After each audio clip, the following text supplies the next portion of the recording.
Hello and welcome back to ESG Talk. We're glad you're with us today, whether you're joining for the first time or you've been listening to our first few episodes.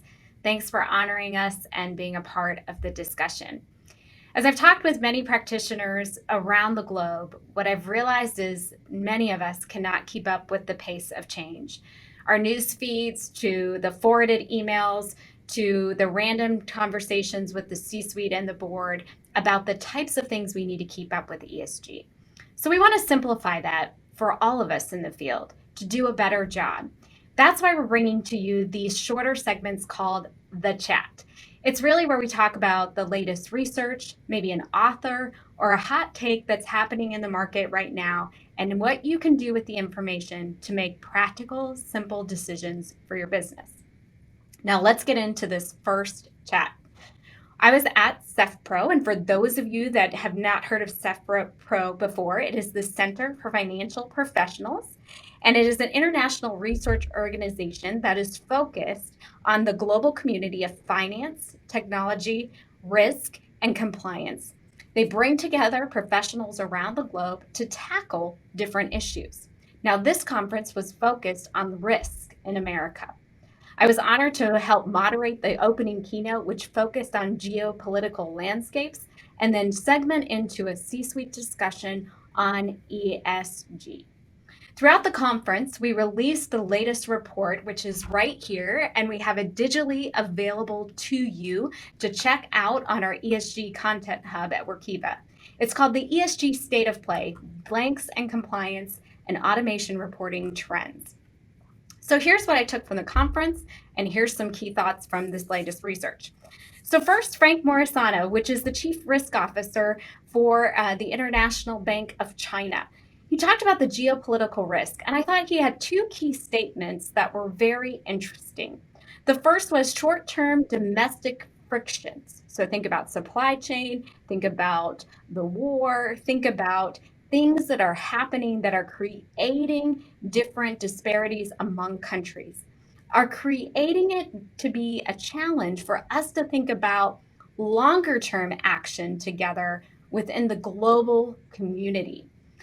The second thing he highlighted is we needed to look at ESG programs as a whole, not necessarily focus on just ESG disclosures from the SEC. That is the one way that we can begin to look at things not only from a short-term lens, mid-term, but then also begin to engage in the long-term pathway forward for both our organizations and society. As we transitioned from our keynote into the ESG discussion with panelists, we threw out a poll to our audience. And I found this interesting. We asked them if we could have an extra 5 minutes in your week dedicated to ESG strategy, policy, and practice, which area of ESG would you focus on? What would you focus on? Environment, social, governance, or a holistic approach?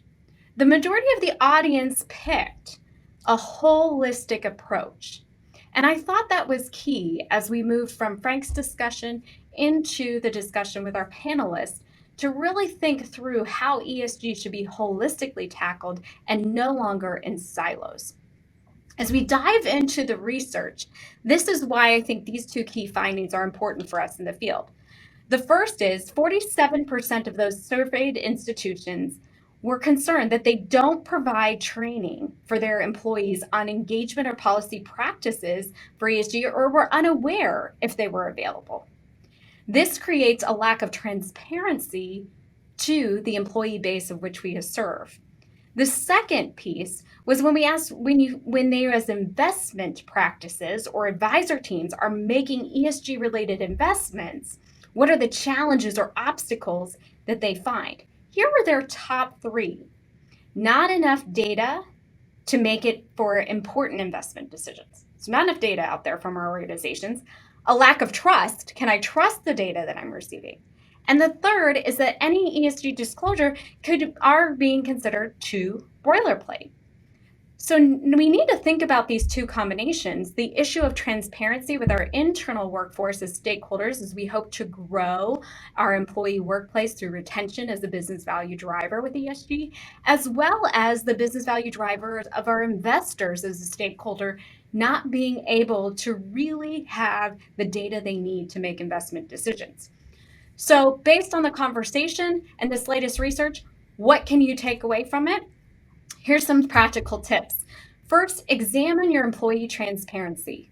What is one simple step that you can take this next quarter or next 2 quarters to help your employees understand your ESG strategy and or roadmap to develop ESG in your company?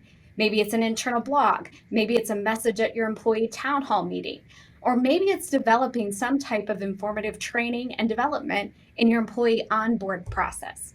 Employees are a critical stakeholder to the advancement of ESG in our companies, and we have to begin to lay the pathway for them to understand the business value drivers, as well as the opportunities for them to move the strategy forward at the company.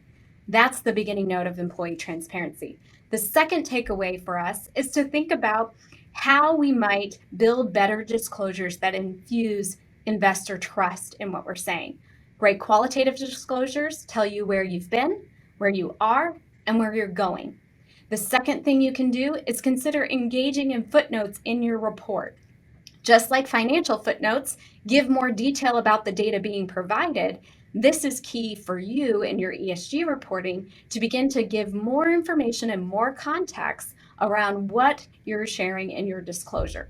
And the third and final way you can to move away from boilerplate ESG disclosures is to think about how you might audit and use audit and assurance as a step to move forward with a solid disclosure.